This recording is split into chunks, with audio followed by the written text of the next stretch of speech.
Tonight, investigators are returning to southern Portugal to the cold case that has haunted European authorities for nearly 2 decades. German authorities searching for Madeleine McCann in Portugal have deployed a radar scanner and excavator as the operation ramps up. Journalist John Clark has been covering this story from the very start and, as you can see, is there at the search area this morning. John, every time there is a new search, people are hopeful really that news will emerge that will finally solve this case. The end of this case is likely to be very tragic indeed.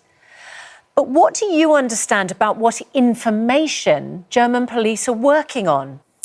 Yeah, good morning, Susanna. Yeah, it's been a very long 18 years, and I was here on that first day on May the 4th. The British journalist then responds that he's been here about 20 times before, and Christian Bruckner is the perfect person for this case. It's almost like he watched the Netflix series and realized he's broken the case. I do feel like we're getting closer to solving the case. I think we pretty much can place the prime suspect, Christian Bruckner, here in Prazeluge on the night. He's the sort of perfect person who would have committed this crime. I got nightmares in my head, I fear thoughts build up until I can't breathe. My mind fills up into a creature, and it haunts me somewhere much deeper. I got nightmares in my head, I fear. Hello and welcome to True Crime Rocket Science, the perfect person who committed this crime.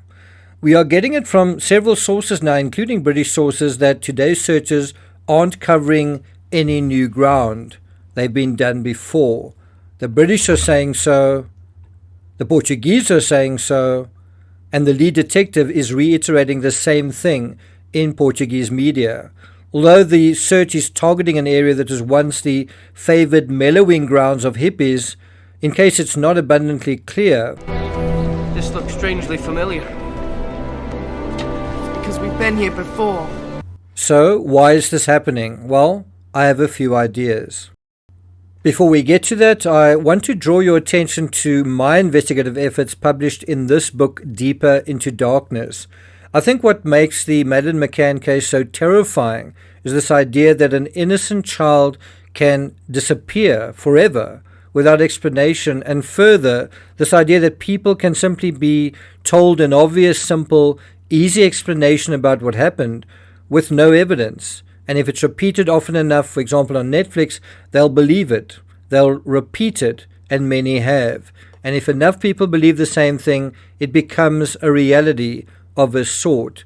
That is in a way how truth is supplanted by evil. Make no mistake, replacing the truth with something else is a kind of evil. So in a real sense, the story of Madeleine McCann, like the Ramsey case, is an analogy for how a community can be misled, lied to, a whole generation really, while those at the center of it are likely smiling slyly and smugly over how clever they are and how stupid they think the rest of us are.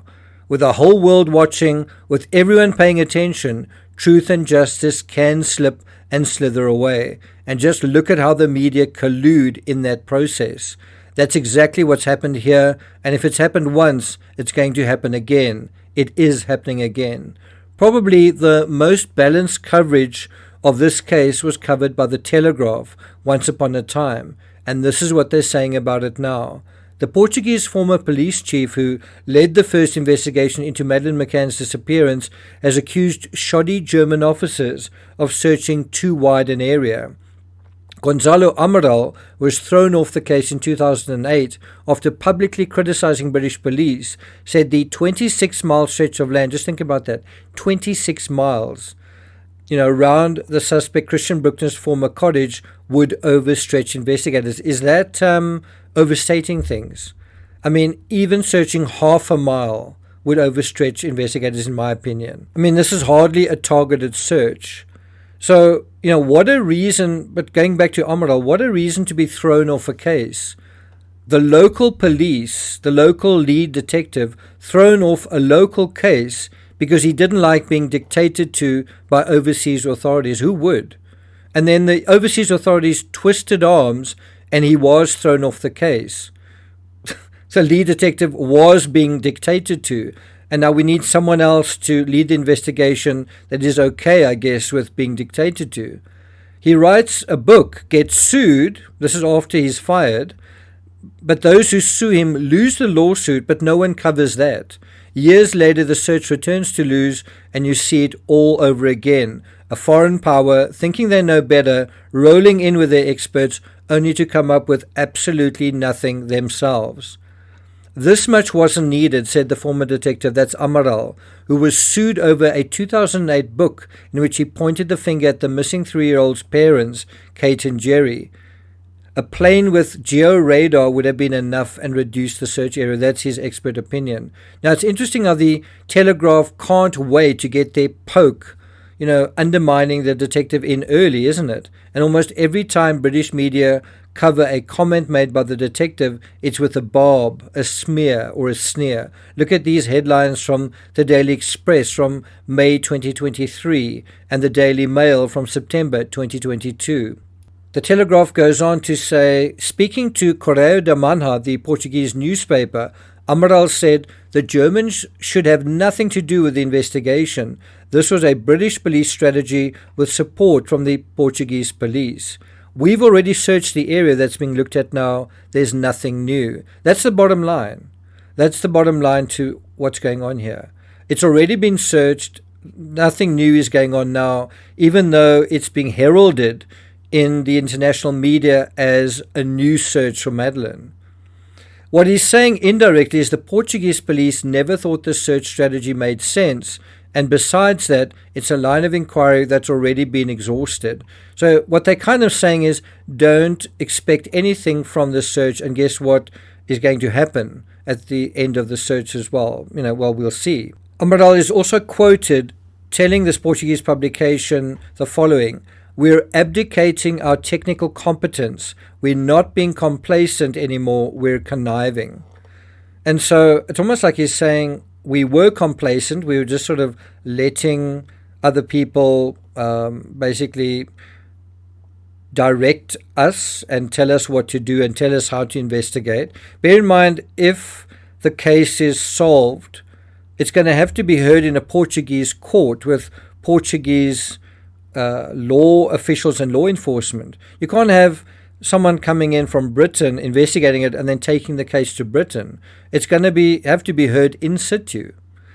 Now, I've got to say, it's not that easy to speak to the Portuguese detective. I tried to arrange a meeting with him in 2019, and while I was in Luz, I even went to Portimao, but all I got was a prickly response. Basically, how did you get my email? It doesn't help that the detective only gives interviews to local media, in his native tongue, and he doesn't seem to speak much English. Even in his email to me, he replied in Portuguese. So why are the Germans following old leads, and don't they know they are?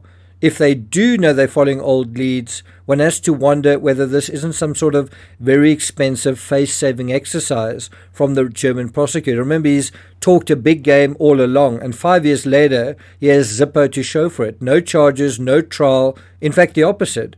His prime suspect, which they have in hand right now, barring some sort of miraculous breakthrough today or tomorrow, well, he's likely to be released very soon rather than held. As someone who has written more books on this case than anyone else, and I think I was the first author ever to write an account that broke with the current mainstream narrative. In other words, one that didn't implicate a phantom abductor. I think I was also the first author to do that without being sued. I'm interested in where this case is going, which makes it interesting seeing those who had a vested interest all along keeping such a low profile right now. And I think I know why that's happening.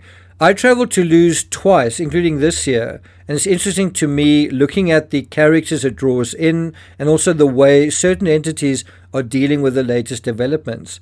It's also just as interesting looking at what isn't said as what is said, and how what is said as well. Both of you have worked in newspapers for so long. The Daily Mail, Mirror, both newspapers which over the years will have had so many front pages about the disappearance of Madeleine McCann since 2007. And